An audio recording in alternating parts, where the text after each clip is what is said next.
सभी बच्चों को स्वागत है। आइए स्टार्ट करते हैं आज का लेक्चर।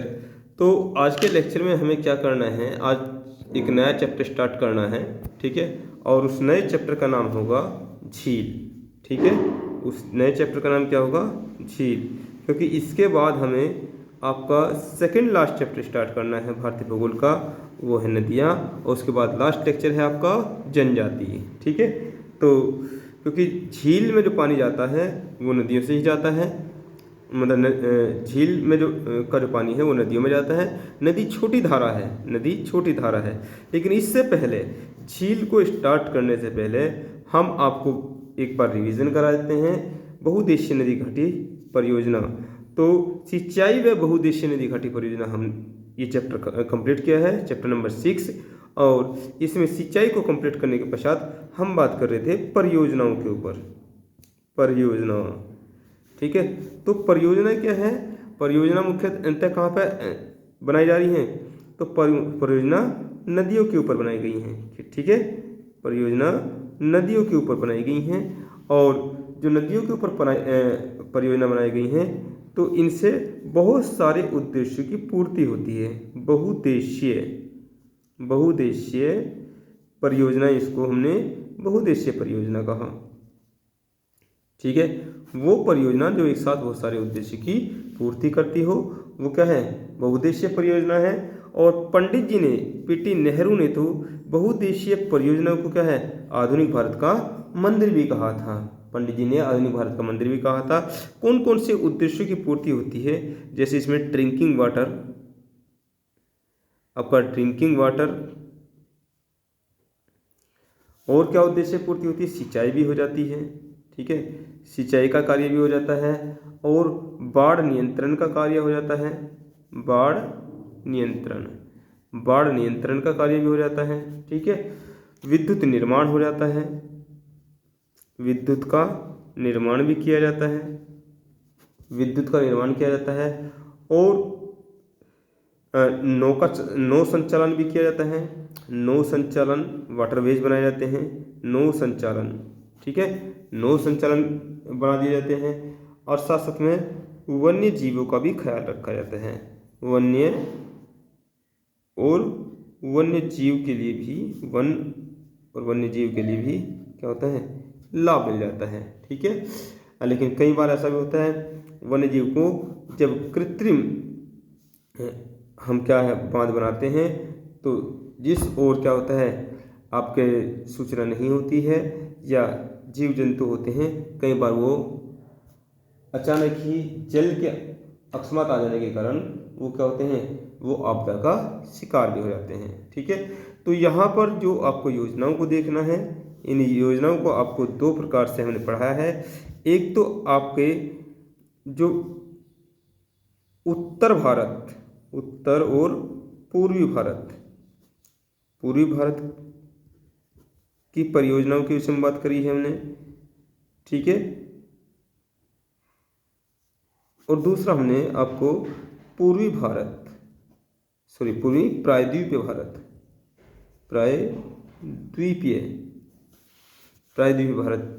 की परियोजनाओं के विषय में बात करी है। भारत की परियोजनाएं,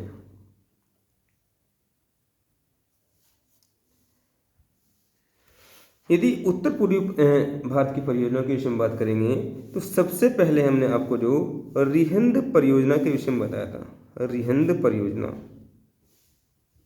ठीक है। तो रिहंद परियोजना क्या है? रिहंद परियोजना? आपका जो सोनभद्र का क्षेत्र है, उसमें सोन नदी आ रही है, ठीक है, सोन नदी। और सोन नदी की सहायक नदी कौन सी है? ये आपकी रिहंद नदी।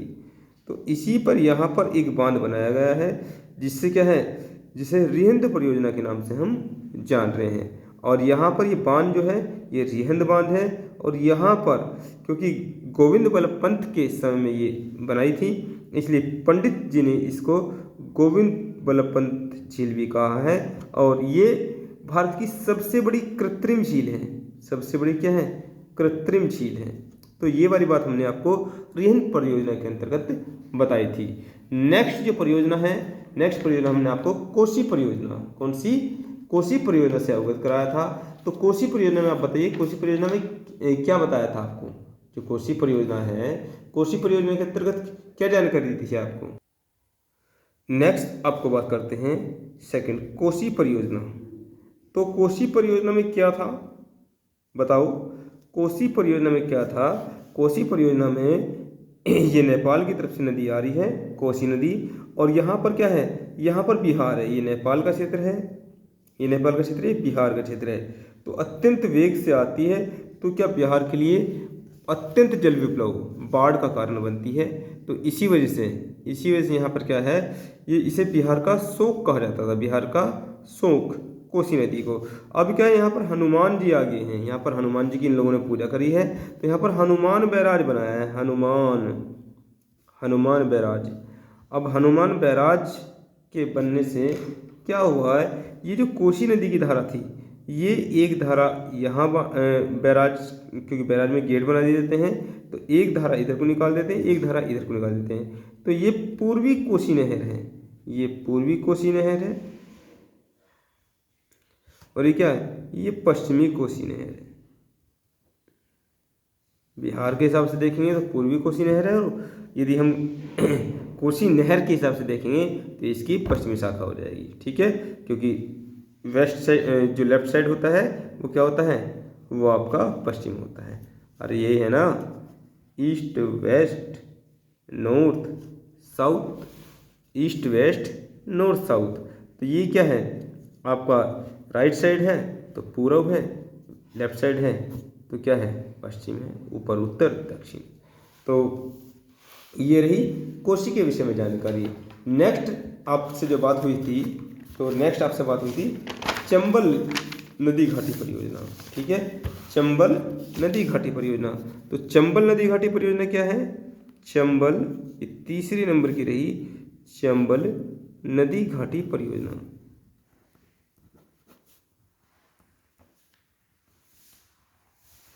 चंबल नदी घाटी परियोजना में आपने क्या देखा था कि जो आपका मालवा पठार है, मालवा पठार से इस तरीके से चंबल नदी निकलती है, और ये क्या करती है, ये आपका पहुंच जाती है यमुना जी से मिल जाती है इटावा में। ठीक है, ये यमुना नदी है, ये यमुना नदी है, और ये इटावा है, ये आपका इटावा है। तो यहाँ पर क्या होता है, यहाँ पर जो मध्य प्रदेश का क्षेत्र पड़ता है, जो मध्य प्रदेश का क्षेत्र पड़ता है, यहाँ पर एक बांध बनाएगा महात्मा गांधी। कौन सा, महात्मा गांधी बांध। ठीक है, या महात्मा गांधी परियोजना कह लो। ठीक है, इसके पश्चात दीदी हम बात करेंगे नेक्स्ट राजस्थान के क्षेत्र में। राजस्थान के क्षेत्र में दो बांध बनाए गए हैं। ठीक है, एक तो रावत भाटा में, रावत भाटा, और एक आपका क्या है, ये कोटा, एजुकेशन हब भी है कोटा। तो यहाँ पर दो बांध बनाए गए हैं। जो रावत भाटा में बांध है तो क्या है, रै से रावत भाटा, और ये पूरा क्षेत्र क्या है, राजस्थान का क्षेत्र, राजस्थान का क्षेत्र, रै से रावत भाटा और रै से राजस्थान का क्षेत्र। तो यहाँ पर क्या है, राणा सागर बांध, राणा सागर बांध है। ठीक है, और यहाँ से ये क्या है, ये कोटा में है आपका जवाहर सागर, जवाहर सागर बांध। तो ये बात रही थी आपकी क्या, ये बात रही आपकी चंबल नदी से संबंधित। इसके बाद जो नदी आपको पढ़ाई थी, नदी परियोजना, जो आपको नदी दामोदर नदी घाटी परियोजना, दामोदर नदी घाटी परियोजना।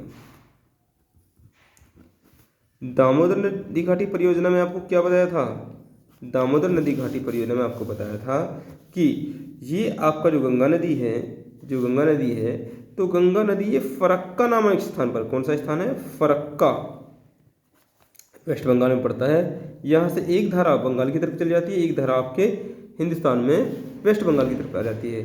तो यहाँ पर एक बांध बनाया गया है, फरक्का बांध। कौन सा, फरक्का बांध या फरक्का परियोजना।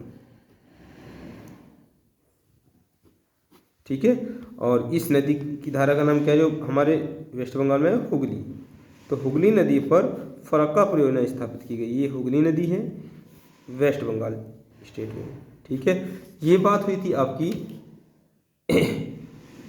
किससे, ये है आपकी फरक्का परियोजना। ये आपकी दामोदर नदी घाटी परियोजना नहीं, ये फरक्का परियोजना। कौन सी? फरक्का परियोजना। यदि हम बात करेंगे दामोदर नदी घाटी परियोजना की, तो दामोदर नदी घाटी जो है, दामोदर नदी घाटी आप कहीं ले लेते हैं। अब एग्जाम में सीरीज से क्वेश्चन तो आने के नहीं, एग्जाम में कोई सीरीज से क्वेश्चन थोड़ी आने हैं। एग्जाम में तो कहीं से भी क्वेश्चन उठाया जा सकता है। ठीक है, जिस तरीके से हमने पढ़ाया उस तरीके से थोड़ी पेपर सेट कर रखा है। तो यहाँ पर क्या है? दामोदर नदी। तो दामोदर नदी क्या है? ये दामोदर नदी आपकी क्या है? ये गंगा नदी है। यहाँ पर भी ये गंगा नदी थी।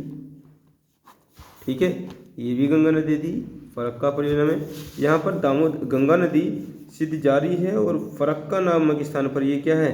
फरक्का नामक स्थान पर ये दो धाराओं में बढ़ जा रही है। ये हुगली नदी है। लेकिन यहाँ पर इधर से छोटा नागपुर पठार से एक नदी बहती है। कौन सी? दामोदर नदी। कौन सी ये नदी है? दामोदर नदी। ये दामोदर नदी है और ये हुगली नदी है।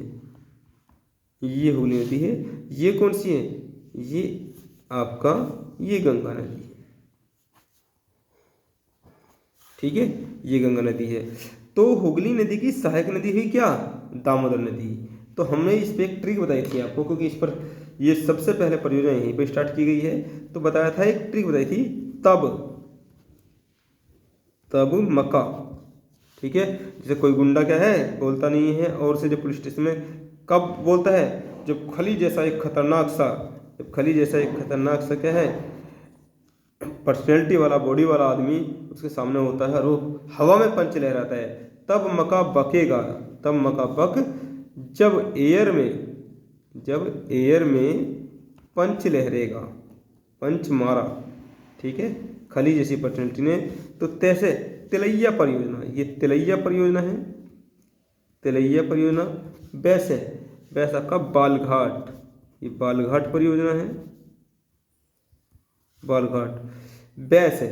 फिर आपका ये मैं से मेथान परियोजना है। मेथान। ठीक है, वैसे मेथान परियोजना है।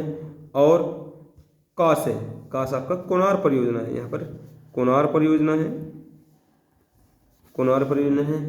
और फिर आपका आया बका। ठीक है, बका से बोकारो परियोजना है। बका से बोकारो परियोजना है। और ये कास है ना, बोकारो परियोजना। फिर एयर परियोजना, एयर बांध। ठीक है, ये एरी बांध है। ठीक है, और पंच से हो गया पंचेत। पंच से हो गया आपका, अलग कलर से ले लेते हैं, पंचेत बांध परियोजना। ये रही दामोदर नदी घाटी पर परियोजना। ठीक है, अब बात करते हैं नेक्स्ट आपकी कौन सी नदी आती है? नेक्स्ट है आपका टिहरी परियोजना। ठीक है, एक नंबर कौन सा आ गया आपका? 4। 5वीं परियोजना जो है ये टिहरी परियोजना।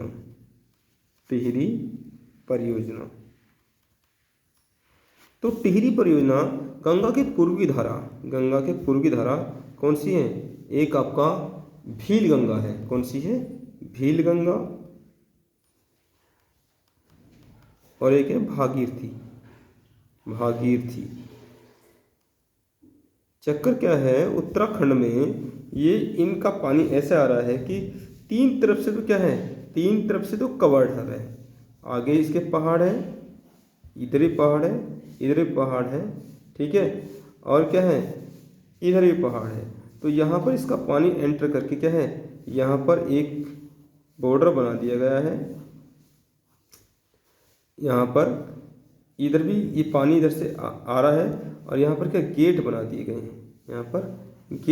गए हैं, बैराज टाइप के, और ये पानी अंदर एंटर कर रहा है। तो यहाँ पर क्या है, यहाँ पर पूरे उत्तर प्रदेश के लिए और उत्तराखंड के लिए विद्युत निर्माण का कार्य किया जाता है। ठीक है, उत्तर प्रदेश की 60% बिजली यहीं से आती है, टिहरी परियोजना से। ठीक है, तो टिहरी परियोजना किस पे? भीलगंगा और भागीरथी पर। यहाँ पर ये टिहरी परियोजना बनाई गई है, टिहरी परियोजना। टारगेट क्या है इसका? उत्तर प्रदेश और उत्तराखंड को विद्युत सप्लाई कराना। लेकिन क्या है, यहाँ पर जो ये लोकेशन है उत्तराखंड में, क्या है यहाँ पर भूकंप के क्या है, भूकंप की आशंका बनी रहती है, इसलिए यहाँ के स्थानीय लोग क्या करते हैं, इसका विरोध करते हैं, टिहरी परियोजना का। नेक्स्ट परियोजना है आपकी क्या, नर्मदा नदी घाटी परियोजना। नर्मदा नदी घाटी परियोजना, जो नर्मदा नदी घाटी परियोजना है, जो नर्मदा नदी घाटी परियोजना है, ठीक है, ये क्या है आपका, नर्मदा अपनी भ्रंश घाटी में बहती है, ठीक है, नर्मदा अपनी भ्रंश घाटी में बहती है। तो यहाँ पर सरदार सरोवर बांध बनाया है, कौन सा, सरदार सरोवर बांध बनाया गया है, ठीक है। और इसका जो लाभ मिल रहा है आपका महाराष्ट्र, राजस्थान, मध्य प्रदेश, महाराष्ट्र, राजस्थान और मध्य प्रदेश में सिंचाई की जा रही है बेहतरीन तरीके से। तो नर्मदा नदी पर सरदार सरोवर बांध बनने की वजह से यहाँ पर क्या है, जो स्थानीय लोग हैं, जो यहाँ के स्थानीय लोग हैं महाराष्ट्र के और राजस्थान क्षेत्र के, तो इधर के स्थानीय लोगों को भी क्या है, सिंचाई का तो लाभ पूरा मिल रहा है, लेकिन क्या है यहाँ पर भी भूकंप आदि के झटके की पूरी संभावना रहती है, क्योंकि जल का संग्रहण ज़्यादा हो रहा है, ऑलरेडी ये गहरा स्थान है। तो यहाँ पर क्या है, यहाँ पर एक समाजशास्त्री है मेधा पाटकर। तो मेधा पाटकर ने क्या किया हुआ है, इसके लिए अभियान चला हुआ है, धारंग समिति बनाकर उन्होंने इसके लिए अभियान चलाया हुआ है, ठीक है। कौन सा, नर्मदा बचाओ अभियान। क्योंकि सोने का अंडे लेने के चक्कर में क्या है, सोने का अंडा लेने के चक्कर में मुर्गी हाथ से जाने के पूरे चांस हैं। यहीं पर हमने आपको नोट कर एक बात बताई थी, कौन सी, आपको इंदिरा गांधी नहर। तो इंदिरा गांधी नहर के विषय में जो आपको जानकारी ध्यान रखनी है, तो ऊपर से जो आपकी रावी नदी है, ठीक है, ऊपर से जो आपकी रावी नदी है, जम्मू कश्मीर के क्षेत्र में रावी नदी है, और आपका व्यास नदी है और सतलज नदी है। इन नदियों के पानी को क्या है, एक जगह रोक कर और इन पर क्या है, हरिके बैराज बनाया गया है। कौन सा, हरिके बैराज। और इसी से जो नहर निकाली गई है, इसी की जो संयुक्त धारा है वो क्या है, वो आपका इंदिरा गांधी नहर के नाम से जानी जाती है, इंदिरा गांधी नहर, ठीक है। और यहाँ पर क्या है, राजस्थान क्षेत्र में ज़्यादा है, इसलिए इसको राजस्थान नहर भी बोलते हैं। ये हमने आपको इंदिरा गांधी नहर के विषय में जानकारी दी थी। जो लाभ मिलता है इसको, पंजाब क्षेत्र को, हरियाणा क्षेत्र को और राजस्थान क्षेत्र को इस नहर का लाभ मिलता है, और सबसे ज़्यादा जो बेनिफिट है वो राजस्थान को है, इसलिए राजस्थान के लिए जीवनदायी है। आपकी नेक्स्ट परियोजना है भाखड़ा। कौन सी है, नंबरिंग आया आपका, भाखड़ा नांगल बांध परियोजना, ठीक है।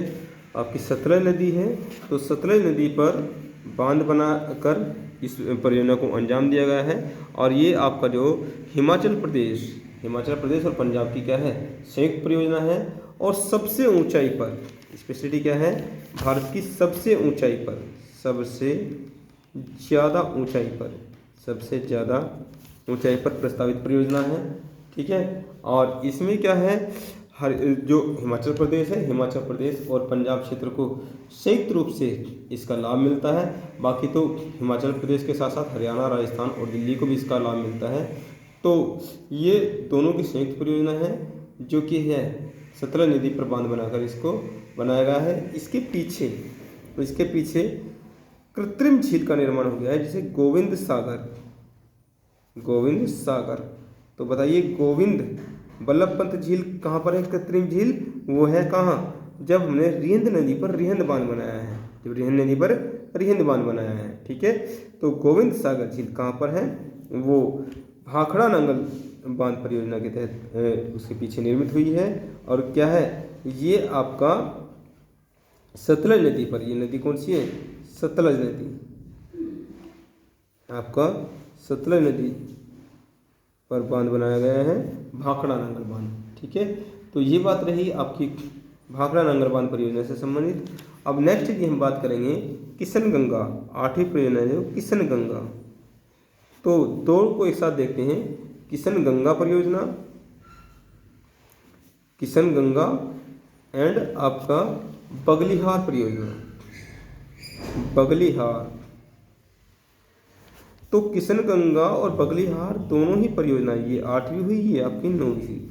दोनों को ही क्या है, पाकिस्तान सिंधु जल समझौते का विरोध मानता है, क्योंकि सिंधु जल समझौते के तहत ये लिया गया था कि सिंधु की किसी भी नदी पर, सिंधु की किसी भी नदी पर मतलब किसी भी नदी का पानी, ठीक है, जो सिंधु की नदियां हैं, तो सिंधु की जो सहायक नदियां हैं उस पर यदि अवरोध भारत नहीं करेगा, उसका 80%, ऊपर की 3 नदियों का पानी 80% क्या है, ये पाकिस्तान लेगा, नीचे की 3 नदियों का 80% भारत लेगा, बाकी 20% पानी भारत यूज़ कर सकता है।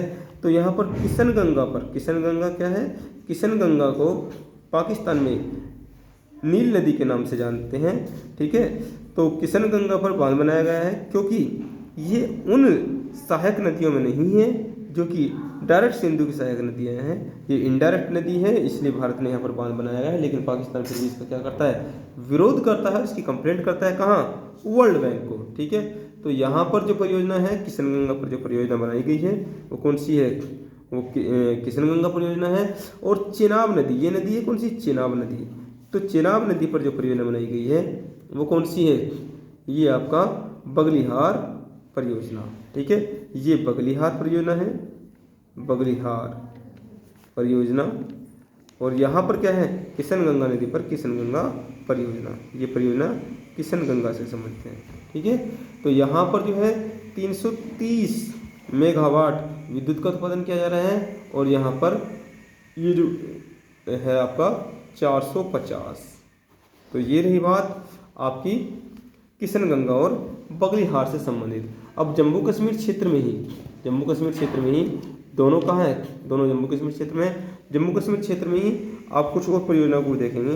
ये 10 नंबर की परियोजना जो है चुटक परियोजना, चुटक परियोजना। अब पाकिस्तान क्या करता है, पाकिस्तान आतंकी हमला करता रहता है जम्मू कश्मीर क्षेत्र में, इसलिए वहाँ पर उस समय भी विद्युत का उत्पादन होता रहे, इसलिए चुटक परियोजना का निर्माण किया गया है। और लद्दाख क्षेत्र में, ये कहाँ पर है, लद्दाख क्षेत्र में इसका निर्माण किया गया है। और ये बिल्कुल अंडरग्राउंड है, ये क्या है, ये अंडरग्राउंड है। तो चुटक परियोजना में आपको क्या ध्यान रखना है, अंडरग्राउंड, भूमिगत, भूमिगत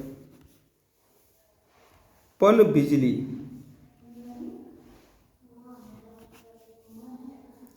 यानी कि विद्युत ग्रह का निर्माण किया गया है। ठीक है, यहाँ पर बिजली बनाई जाती है, यदि आतंकी हमला होता भी है तो भी क्या है, कोई दिक्कत वाली बात नहीं है।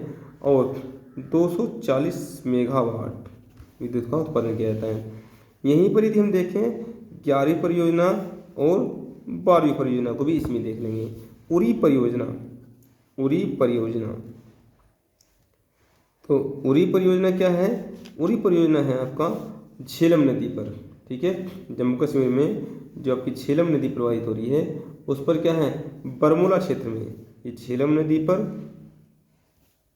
झेलम नदी पर बरमूला क्षेत्र में, बरमूला जिले में क्या है, ये उरी परियोजना बनाई गई है। और इससे 240 मेगावाट विद्युत का उत्पादन जम्मू कश्मीर क्षेत्र के लिए किया जाता है। झेलम नदी पर एक और परियोजना भी है, वो कौन सी है, ये आपकी 12वें नंबर की, और ये तुलबुल परियोजना, तुलबुल परियोजना। ठीक है, ये तुलबुल परियोजना है, ये भी झेलम नदी पर ही स्थापित की गई है। ये तुलबुल रही, ये आपकी उरी परियोजना रही। तो ये रही आपकी टोटल परियोजनाएं जो हमने आपको उत्तर और पूर्वी जो उत्तर पूर्वी क्षेत्र में ये स्थापित की गई हैं। बात करते हैं आपकी साउथ की परियोजनाओं की। साउथ की परियोजनाएं कौन कौन सी हैं? तो जो साउथ का क्षेत्र है, जो साउथ का क्षेत्र है, इसमें हम बात करेंगे सबसे पहले पोचामपाद परियोजना की। कौन सी? पहली परियोजना है पोचामपाद परियोजना। पोचामपाद परियोजना। तो पोचामपाद परियोजना जो है ये आपका आंध्रा के क्षेत्र में, जो आपका आंध्रा का क्षेत्र है, ये तमिलनाडु से ऊपर ये आंध्रा का क्षेत्र है, तो आंध्रा के क्षेत्र में गोदावरी नदी पर स्थापित की गई है पोचामपाद परियोजना। ठीक है, और इसके यदि हम गोदावरी जिले में देखें, ये है पोचामपाद परियोजना। तो आंध्र प्रदेश में इरिगेशन के लिए, सिंचाई के लिए इसको स्थापित किया गया है। और दूसरी यहीं पर पड़ती है इसका गोदावरी जिले में, ये गोदावरी जिले में पड़ती है, गोदावरी जिले में। तो गोदावरी जिले में आपका पड़ती है इसमें पोल्लावरम परियोजना, वरम परियोजना। इसका पोल्लावरम परियोजना गोदावरी जिले में है। जो पोल्लावरम परियोजना है ये इंदिरा गांधी के टाइम में बनाई गई थी, इसलिए इसे इंदिरा गांधी परियोजना भी कहते हैं, इंदिरा गांधी। तो कभी भी एग्जाम में क्वेश्चन आएगा आपका कौन सा? पोचामपाद परियोजना। तो पोचामपाद परियोजना जो है ये आंध्रा के क्षेत्र में है, ये आंध्रा का क्षेत्र है, आंध्र प्रदेश का क्षेत्र है। तो आंध्र प्रदेश में सिंचाई हेतु इसको डेवलप किया गया है पोचामपाद परियोजना को। और पोचामपाद आगे चल के गोदावरी नदी पर ही क्या है, गोदावरी जिले में क्या है, पोल्लावरम परियोजना है, जिसे हम इंदिरा गांधी परियोजना भी कहते हैं, क्योंकि इंदिरा गांधी के टाइम में था। और यहीं पर इसी पर रामगुंडम, क्या है, रामगुंडम परियोजना भी स्थापित की गई है। कौन सी? रामगुंडम परियोजना। अब यदि यहाँ पर इसी आंध्र प्रदेश क्षेत्र की ही बात करेंगे, तो आंध्र प्रदेश के क्षेत्र में यहीं पर एक नदी कौन सी है? ये नदी है आपकी मंदिर पूजा नदी। कौन सी? मंदिर पूजा नदी, मंदिर पूजा नदी। तो मंदिर पूजा नदी पर क्या है, एक परियोजना स्थापित की गई है, तो हुसैन सागर परियोजना। क्या है? हुसैन सागर परियोजना। ठीक है, तो साउथ की परियोजना की ये कितनी हुई? साउथ की परियोजना एक तो आपकी पोचामपाद परियोजना, दूसरी पोल्लावरम परियोजना, इसी को इंदिरा गांधी परियोजना भी कहते हैं, तीसरी रामगुंडम परियोजना, और चौथी क्या है? हुसैन सागर परियोजना। तो साउथ की हमने यहाँ पे 4 परियोजनाओं को देखा। अब आगे बात करते हैं आपका साउथ के क्षेत्र में इधर की तरफ, अरे मिक्सिंग होगा तो दोबारा से बना लेते हैं, क्या दिक्कत है। इधर की तरफ एक नदी बह रही है, पेरियार नदी। कौन सी है? पेरियार नदी। नीचे की तरफ पेरियार नदी है। पेरियार नदी पर आपका ये 2 परियोजना है, एक तो मुल्ला पेरियार परियोजना और एक इडुक्की परियोजना। यहाँ पर ये आपका मुल्ला पेरियार परियोजना, मुल्ला पेरियार, और नदी का नाम क्या है? पेरियार नदी है, पेरियार नदी है। तो क्या है, ये जो इसका ढाल जो है ना, इसका ढाल जो है तमिलनाडु की तरफ है, तो लेकिन मुख्य रूप से जो नदी है वो केरल में है। अब तमिलनाडु और केरल, मुल्ला पेरियार परियोजना जो है वो तमिलनाडु और केरल दोनों के मध्य क्या है, ये विवादित है। केरल दोनों के मध्य क्या विवादित है? वो कहता है कि मुझे भी पानी इसका चाहिए। तो मुल्ला पेरियार परियोजना में आपको यही क्वेश्चन को ध्यान रखना है कि तमिलनाडु और केरल के मध्य कौन सी परियोजना विवादित है? तो मुल्ला पेरियार परियोजना। ठीक है, और 1895 ईस्वी में इसका क्या हुआ था?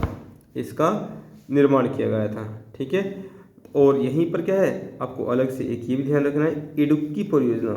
इसी पर क्या है, इडुक्की परियोजना भी है, इडुक्की परियोजना। ठीक है, बात करते हैं इसके ऊपर के क्षेत्र में, तो सबरीगिरी परियोजना। कौन सी है? सबरीगिरी परियोजना। यहाँ पर ये ऊपर के क्षेत्र में है सबरीगिरी परियोजना। ठीक है, पंपा नदी पर है ये सबरीगिरी परियोजना। तो सबरीगिरी परियोजना जो है वो केरल के ही क्षेत्र में, ये केरल के ही क्षेत्र में स्थापित है सबरीगिरी परियोजना। ठीक है, ये आपका सबरीगिरी। तो आपका ये रहा 4 नंबर, ये मुल्ला पेरियार 5 नंबर, इडुक्की 6 नंबर और सबरीगिरी रही 7वीं सबरीगिरी परियोजना। ठीक है, ये सबरीगिरी परियोजना है और कहाँ पर है? पंपा नदी पर है। ठीक है, कहाँ पर? पंपा नदी पर। इसमें विशेष आपको ध्यान भी रखना है कि केरल में बागानी क्षेत्र के लिए इससे एक नहर भी निकाली गई है, कायांकी नहर। ठीक है, ये कायांकी नहर भी निकाली गई है। अगली परियोजना ये आपका 7 नंबर रहा, ये अलग से नोट वाला पॉइंट रहा। और आपकी 8वीं परियोजना के विषय में बात करते हैं, पल्लीवासल परियोजना।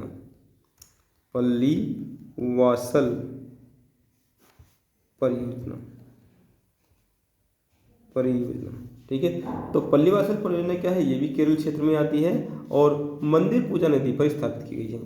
केरल क्षेत्र में ही है, यहाँ थोड़ा सा स्पीच हो जाएगा, केरल क्षेत्र में। और इस पर क्या है? इस नदी का नाम है मंदिर पूजा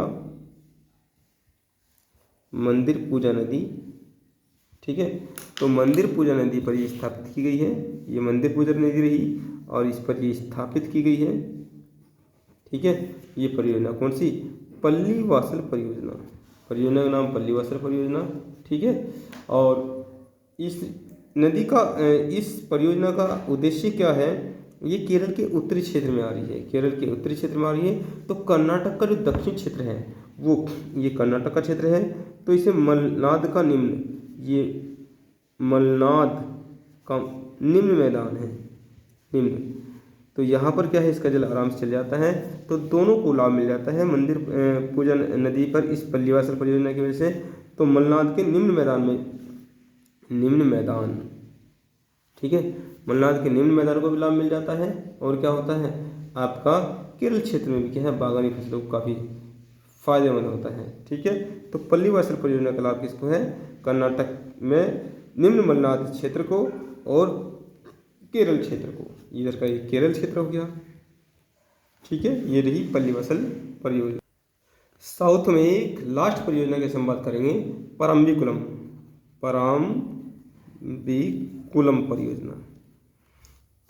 परियोजना के विषय में बात करेंगे। तो परम्बिकुलम परियोजना से क्या है? जो आपका हमने साउथ में जो आपको पहाड़ियाँ पढ़ाई थी, ठीक है, साउथ में ये आपका क्या रहा? ये आपका रहा पश्चिमी घाट और ये पूर्वी घाट। यहाँ पर क्या जब मिल जाता है तो नीलगिरी पर्वत बनता है। और यहाँ पर आपको पढ़ाई थी क्या? अन्नामलाई पहाड़ी और काडाम पहाड़ी। इसी अन्नामलाई पहाड़ी से 6 नदियाँ को, ये 6 नदियाँ हैं, 1 2 3 4 5 6। और इधर से क्या है? इधर से काडाम पहाड़ी, जो नीचे काडाम पहाड़ी जिसे इलायची पहाड़ी कहते हैं, इस पर ये इसके जल को रोककर यहाँ से संयुक्त रूप से क्या है? ये परम्बिकुलम परियोजना स्थापित की गई है। और इस पर क्या है? इस पर जो तमिलनाडु का क्षेत्र है, तो तमिलनाडु के क्षेत्र में चावल का उत्पादन काफ़ी बढ़ गया है। चावल का उत्पादन क्या है? काफ़ी बढ़ गया है, जिससे खाद्यान्न की आपूर्ति अच्छी प्रकार से हो जाती है। तो ये रही आपकी ये 6 नदियाँ, 6 नदी। तो ये क्या? इसका मतलब है किससे? आपका अन्नामलाई पहाड़ी से, अन्नामलाई। और ये आपका है सेकंड कार्डामम पहाड़ी, जिसे हम इलायची पहाड़ी भी कहते हैं, क्योंकि यहाँ पर इलायची का जो उत्पादन होता है, पूरे भारत में 90% इलायची का उत्पादन यहीं से होता है। ठीक है, इसके बाद हमने इसी में आपको नोट कर एक बात लिखवाई थी, कावेरी जल विवाद भी कहा था। तो कावेरी जल विवाद क्या है? जल विवाद, कावेरी नदी जो बह रही है मुख्य रूप से कर्नाटक और तमिलनाडु के क्षेत्र में बह रही है। कावेरी नदी कर्नाटक और तमिलनाडु के क्षेत्र में बह रही है, लेकिन उसका जो ढाल है, उसका ढाल जो केरल की तरफ भी है, इसलिए केरल ये कहता है कि मुझे भी क्या है, ये तमिलनाडु और ये तमिलनाडु नीचे और ये आपका कर्नाटक ऊपर, लेकिन इसका ढाल इस तरफ केरल की तरफ भी आ रहा है। तो ये कह रही है कि मुझे भी इसका वाटर मिलना चाहिए, इसका पानी मिलना चाहिए। तो सुप्रीम कोर्ट ने निर्देश दिया है कि नदी का जल किसी की जागीर नहीं है। जैसे पाकिस्तान को भी पानी दिया जा रहा है सिंधु नदी और उसकी 6 सहायक नदियों का, ठीक है, 5 सहायक नदियों का। इसी तरह से यहाँ पर भी नदी के ढाल को भी देख कर क्या है ये बात देखी जाएगी। तो ये रहा आपका आज का लेक्चर जिसमें हमने पूरा रिवीजन कराया। अब बात करेंगे आपके जो हमें आज आपका नदी वाला हाँ झील वाला चैप्टर स्टार्ट करना है। नदी के लिए रॉ मटेरियल लेके आना है आपके लिए, तो इसके जस्ट बाद आपको वो लेक्चर मिलेगा। इतना आप इससे रिवीजन कीजिए। धन्यवाद।